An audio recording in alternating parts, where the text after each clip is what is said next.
Hi friends, welcome to the Ultimate Crop Farming Guide. I'm your host, the Obsidian Noob, and this is a beginner through to intermediate level guide, and today we're going to cover how to get started in farming, the tools that you're going to need, how to set everything up. Then we're going to start looking at some of the purposes of your crops, where you can find your crops, and some of the things that you can do in your survival world that are going to be useful to you. We'll cover some hidden gems about things you might not know existed that you can do with your crops, and then towards the end we'll look at some efficient manual farms to get you completely up and running. So make sure you've got a pen and paper handy, or at least the pause button, like and subscribe to the channel, and use the chapters below to navigate through this video. Let's get into it. So let's start right at the very beginning. In order to even begin farming, you will need a hoe, and they come in the different material types as you would expect of wood, stone, iron, gold, diamond, even through to netherite. Now you can enchant these, we'll talk about that a bit later, but what you need to know is that the crafting recipe is really simple. It just takes 2 sticks and 2 of whatever material type you are trying to make. The more you farm, the more durability damage your tool will take, so obviously the better rarity or tier, the longer it will last. Now in order to even start farming, you need to till the land. You can see here using a controller we've got the left trigger highlighted. If you're on PC or Mac, it will probably be your right button, or if you are on the handheld devices there will be a designated button, I would have thought, for that. But what you need to do is till the land just like this, then it will turn it into this stripy farmland. There are some different biomes, like here we've got some rooted dirt where you have to do 2 clicks on the button to get it to turn into farmland, but the majority of it will just be the single click. But do you notice what just happened there? This farmland has turned back into dirt. I mean, we can click it again, we can turn it back into farmland, and we can carry on. So this was coarse dirt, we've had normal dirt, we've had grass, and we've had rooted dirt. So let's talk a bit more about this. Why is this turning back into dirt? Well, just like in real life, the best thing to make farming a lot easier and more fertile land is water. So if we break a cube like this, put some water in, you'll see that it's turned on the far left side to a darker brown colour. That's indicating that that ground is fertile and that's good to go for putting seeds in. Now you don't have to have that, it just means that things grow a bit quicker, and then when you have got some fertile land you can just plant a crop in. But let's talk about where you're actually going to get these crops from in survival mode when you start out. And the best place is going to be a village. The villages are going to have multiple pre-made farms that the villagers are tending to. That one you see we had wheat and potatoes. Just across the village there's this other one with beetroot and potatoes in it. We'll spin over this side and we've got one here completely filled with wheat.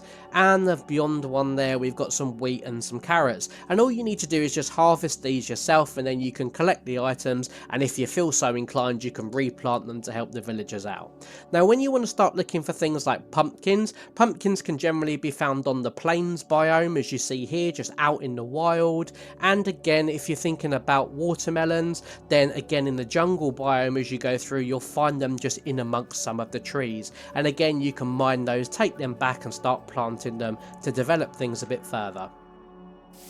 So let's talk about the most efficient use of your water block and how you're going to make your first farm. Now water blocks will impact anything within 4 blocks of it. So if we do a diagonal line like this, 1, 2, 3 and 4, then anything in the period between here is still going to be within 4 blocks of that main water source. So when you're creating your first farm, the idea is going to be you want a nice big open area where you can do 4, 1, 2, 3, 4, just like that, in your directions leading out, and then you can just fill in the rest. So the idea will be you'll have this huge great big square around your water source in the middle, and then over time everything will turn into fertile farmland rather than just this tilled ground that we've got here. Now one of the things to note is that if you are doing this in survival, your tool will take durability damage, but over time you'll see that everything will turn into this lovely dark brown colour, which is exactly what we need for when we're going to be planting our crops. Now planting crops is really simple, you just use the same button that you did to till. However, unbelievably, there's a hint here as well, and that is that you don't start putting 2 rows of the same crop together. If we break off these potatoes, and what we're going to do is we're going to switch this second row from potatoes to carrots. And the reason why we want to do that is because the way that Minecraft works in its growth system is that if you have different crops next to each other, they will grow quicker. And trust me, if you do it this way, you will see a huge difference when it comes to waiting for crops to grow. So now that this crop farm is full, let's just have a look at the animations that each crop goes through.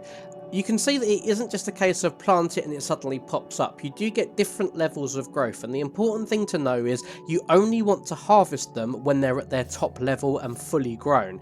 When you harvest and they are fully grown, you'll get multiple of the item drop, like these potatoes here. But if you get one that isn't, like these last two, you're only going to get the single crop back that you planted in the first place, and then you're going to reset everything back to 0. So it's important not to get things like this that haven't grown fully yet, but in fact to actually go around and identify the ones that are fully grown, just like this one here, and you will get used to it. But in a couple of moments time, I've got all of those crops laid out for you, so don't worry, just take a screenshot and you'll be able to reference that. It's the same with these carrots here. You see, we got multiples off the first couple. These ones are only giving 1, and then when we smash these, we get multiple. So here are all of the current crops in their fully grown state, and this is what you're going to want to look for when you go to harvest them. Obviously the pumpkin and melon is a lot more obvious, but if you follow this, you should be fine. Now when it comes to pumpkins and melons, you're going to need a different farm layout, and the reason for that is that the crops don't grow on the source block where the sapling is, so they won't grow in these two areas here. Instead they will grow above in the next row, below in the row previous, or in this case it might grow at the end. So what you're going to want to do is have this kind of lined approach, still within 4 blocks of the water source block, but this is going to make everything a lot easier for you to harvest. Now you're not necessarily going to get them all formed nicely in straight lines, because some are going to be to the top, some are going to be the row below, and some, as you'll see in a second, they're going to go off to the side. But overall they are a lot easier to use this method to harvest your crops. We will talk about another method in just a second for pumpkins and melons, but this is just an example of how you can then just go straight down one row, and you can see we're getting quite a lot of melon as we harvest each one. Now remember earlier I spoke about enchantments briefly, and I'll give you an example of that. If we have something like this one that we have here, we've got Unbreaking 3, which is going to give us better durability. Efficiency should mean that we get them harvested a lot quicker using the hoe, and then the last one is Fortune. Fortune is a great enchantment because you can see just how many slices of watermelon are dropping now compared to the 4 or 5 that we were getting previously.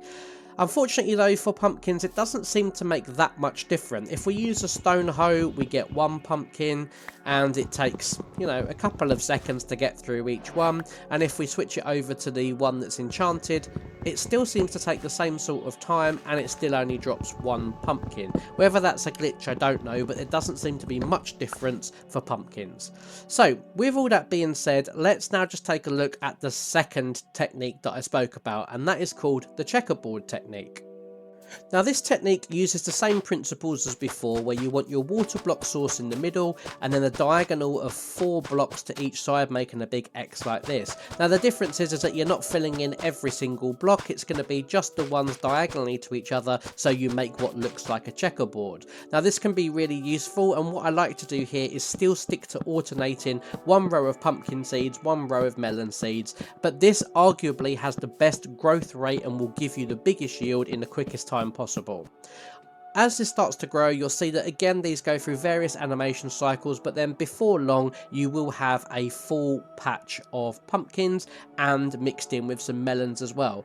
Now whilst this is great, the only thing that I'd say about this method is I find it a little bit chaotic to then go ahead and to harvest, because not only have you got to kind of dance around the different rows, but you've also got to try not to hit the original stems. Now what you will see though is that once you have grown these will take the longest probably out of all of the crops to grow, but then they regrow very quickly if you leave the stems in place. And that's the only thing that I don't like about this chaotic design, is that you might catch a stem by accident.